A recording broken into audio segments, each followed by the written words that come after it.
In the spring of 1846, roughly 87 people rolled west toward California with loaded wagons, strong oxen, and a map promising a shortcut. Less than a year later, nearly half of them were dead in the snow. And to survive the winter, some of the living had eaten the dead. This is the story of the Donner Party, and almost every step toward that horror was a choice that seemed reasonable at the time. They were not reckless adventurers. Many were prosperous farming families from Illinois, the brothers George and Jacob Donner, and a well-off businessman named James Reed, who brought a wagon so large it carried a built-in stove. They wanted what thousands wanted: cheap land and a fresh start on the Pacific coast. The established trail was long but known. Then they read a book. A promoter named Lansford Hastings had published a guide describing a faster route, the Hastings Cutoff, swinging south of the Great Salt Lake. What the emigrants did not know is that Hastings had never taken the full route with wagons himself. Against advice, part of the group split off, elected George Donner as captain, and turned toward the shortcut. That decision is where the records stop being ordinary. The cutoff was a trap of geography. In the Wasatch Mountains, they had to carve a road through tangled canyons, losing precious weeks. Then came the Salt Desert. Hastings' guide suggested a dry stretch of perhaps a day. In reality, it ran some 80 miles. Oxen went mad with thirst and bolted, wagons were abandoned, and families lost the animals they needed to finish the journey. By the time they rejoined the main trail, they were weeks behind, low on supplies, and the season was turning against them. Tempers broke. Along the Humboldt River, James Reed and a teamster named John Snyder fought, and Reed stabbed Snyder, who died. Historians still debate exactly how it unfolded and whether it was self-defense. But the party's verdict was banishment.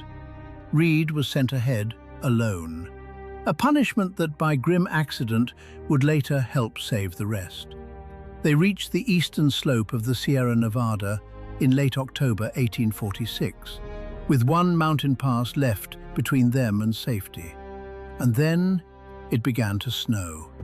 The winter of 1846 to 47 was savagely early and deep, in drifts that survivors measured first in feet, then in tens of feet. The pass closed.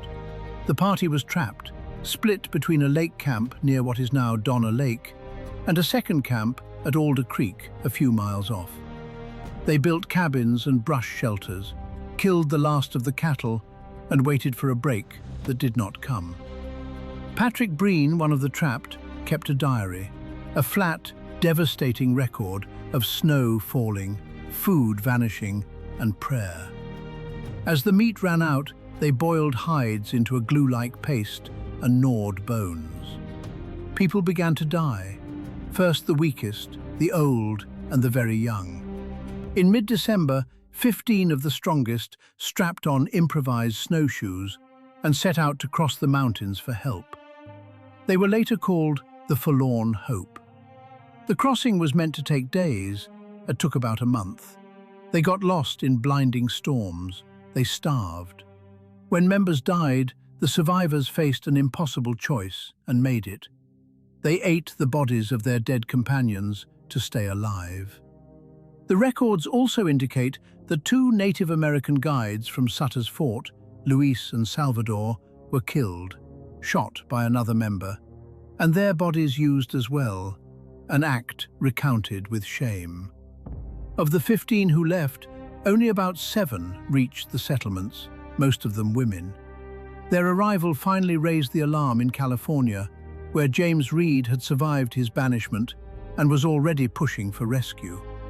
4 relief parties fought their way up into the mountains across February, March, and April of 1847, carrying out survivors a handful at a time, many of them children too weak to walk.